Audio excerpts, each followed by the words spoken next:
Now, the Reserve Bank of Australia Governor Michelle Bullock has sent a message to young Australians still in school, telling them to go and pick up a trade. At yesterday's Daily Telegraph Bradfield oration, she was asked what should be done to fill the gaps in Australia's housing supply.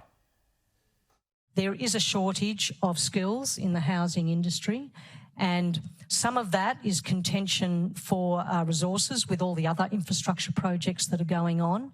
So we do need to find a way to encourage either people to come in with these skills or people who might be thinking they're coming out of year 12, why don't you go do a trade? These are the sorts of things we need to encourage. The latest figures released by the National Centre for Vocational Education Research support the RBA Governor's claim. The total number of Australians with apprenticeships falling by nearly 8% after the March quarter year on year, and commencements and recommencements in trade apprenticeships fell across the country. Let's discuss this more now with the Assistant Secretary of the Victorian Trades Hall Council, Amanda Threlfall, who joins us live now. Amanda, thanks for your time this morning. Do you think Michelle Bullock's message was long overdue? Yeah, around half of apprentices in Australia do not complete their apprenticeship because of exploitation and mistreatment at work, rampant wage theft, bullying and harassment, unsafe workplace practices. The national minimum wage is $24.95 an hour, yet an apprentice can be paid as little as $12 an hour. If you start your apprenticeship the day before you turn 21, you are paid junior wages throughout your entire apprenticeship. If you start your apprenticeship the day after you turn 21, you're paid an adult wage.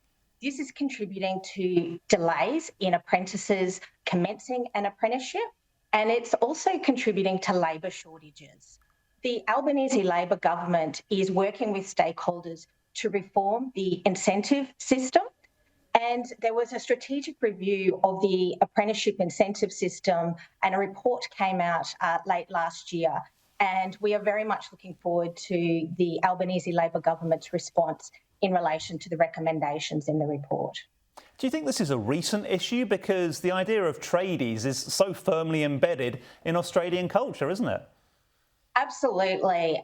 Apprenticeship reform is long overdue because of years of inaction by former Liberal governments. Because a successful apprenticeship system means that we have skilled and highly trained tradespeople to meet the demands of industry, both now and in the future. What do you think is the worst of those problems you outlined, the pay or the conditions? It's definitely a mixture of both.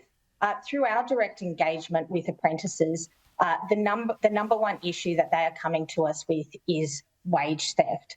But often what we're finding is there's a complex hybrid issues involved. So they might come to us with a wage theft matter, but it turns out that they're also being subjected to bullying and harassment on site, or sexual harassment on site. Do you think that's a new thing, or do you think young apprentices have always been treated badly? Absolutely, I do. This has been going on for a very long time, and it really requires some cultural reform as well, and that can be done through better scrutiny of apprenticeships, stronger regulation and better enforcement. Do you think there's a clash of cultures as well between generations? I've certainly heard that, some employers have indicated, oh, well, this is what I went through. But that's just not good enough.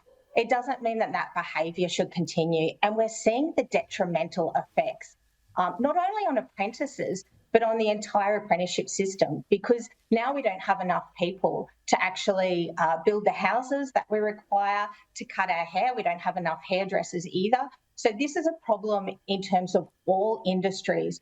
It's not just focused to one industry, it's certainly across the board.